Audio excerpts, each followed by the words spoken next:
बोलिए सनातन धर्म की जय। बोलिए भारत माता की जय। बोलिए अग्निदेव महाराज की जय। बोलिए पंजाब की पावन धरती की जय।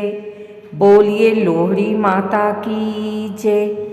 भाइयों और बहनों, आज की इस पावन संध्या में जब ठंडी रातों के बीच अग्नि की उष्मा हमें एक सूत्र में बांधती है, जब खेतों में लहलहाती फसलें किसान के चेहरे पर मुस्कान बनकर चमकती है और जब हर घर से निकलती है सुंदर मुंदरिये हो तेरा कौन बिचारा हो, तब समझ लीजिए कि लोहड़ी का पावन पर्व आ चुका है।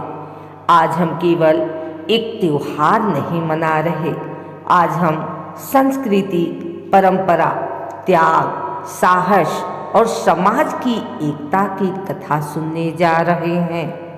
आज की यह कथा है लोहड़ी की कथा, जो केवल अग्नि के चारों ओर घूमती कहानी नहीं, बल्कि धरती, किसान, बेटी, वीरता और धर्म से जुड़ा एक जीवंत इतिहास है।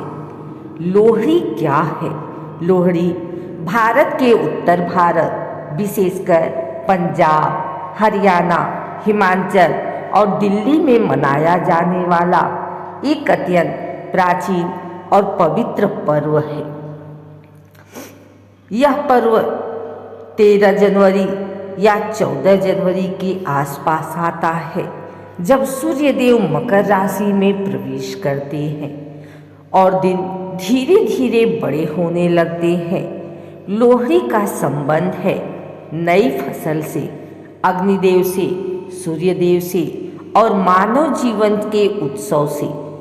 लोहड़ी और अग्निदेव का संबंध भारतीय संस्कृति में अग्नि को साक्षी माना गया है। विवाह हो या यज्ञ, पूजा हो या संस्कार, हर शुभ कार्य अग्नि के बिना अधूरा है। लोहड़ी की रात जब लकड़ियों का ढेर जलाया जाता है तो वह केवल आग नहीं होती, वह नकारात्मकता को जलाने और सकारात्मकता को अपनाने का प्रतीक होती है। लोग अग्नि में अर्पण करते हैं तिल, गुड़, मूंगफली, रेवड़ी, मक्का और कहते हैं आदर आए दिल थर जाए, अर्थात दरिद्रता जाए, समृद्धि आए। लोहड़ी ठीक एक दिन पहले आती है मकर संक्रांति के। यह वह समय होता है जब सूर्य उत्तरायण होते हैं, देवताओं का दिन आरंभ होता है, शुभ कार्यों की शुरुआत मानी जाती है।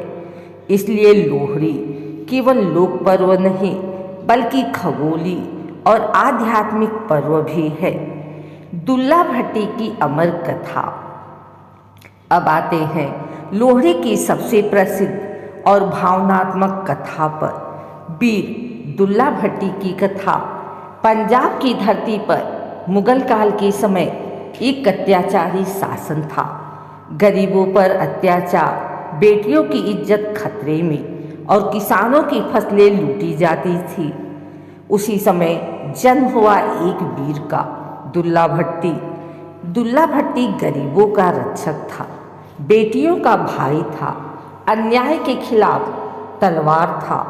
कहते हैं जब मुगल सैनिक गरीब घरों की बेटियों को उठा ले जाते थे, तब दुल्ला भट्टी उन्हें छुड़ाकर अपने खर्चे से उनका विवाह कराता था।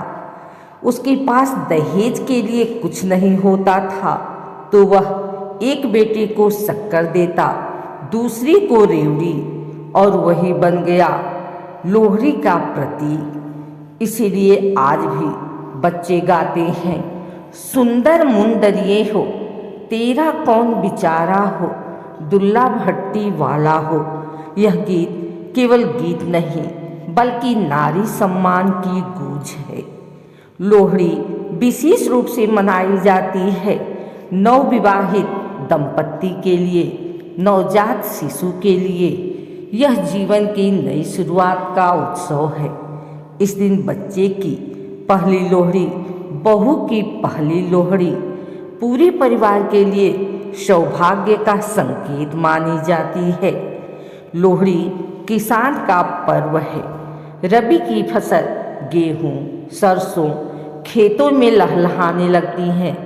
किसान धरती को धन्यवाद देता है, अग्नि को नमन करता है और ईश्वर से प्रार्थना करता है कि आने वाली फसल समृद्ध हो।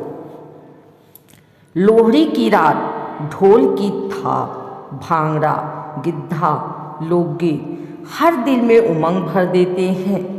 यह पर्व सिखाता है मिलकर खुशी मनाना, जाति धर्म से ऊपर उठना, समाज को जोड़ना।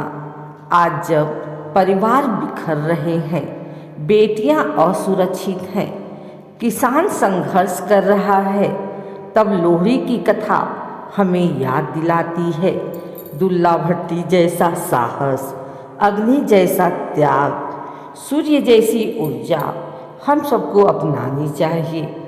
भाइयों और बहनों, लोहड़ी केवल आग के चारों ओर घूमने का पर्व नहीं, यह जीवन को नई दिशा देने का पर्व है। आइए इस लोहड़ी पर अपने अहंकार को जलाएं, अपने मन की नकारात्मकता को त्यागें और प्रेम, भाईचारा, सम्मान को अपनाएं। बोलिए लोहड़ी माता की जय, बोलिए अग्निदेव महाराज की जय।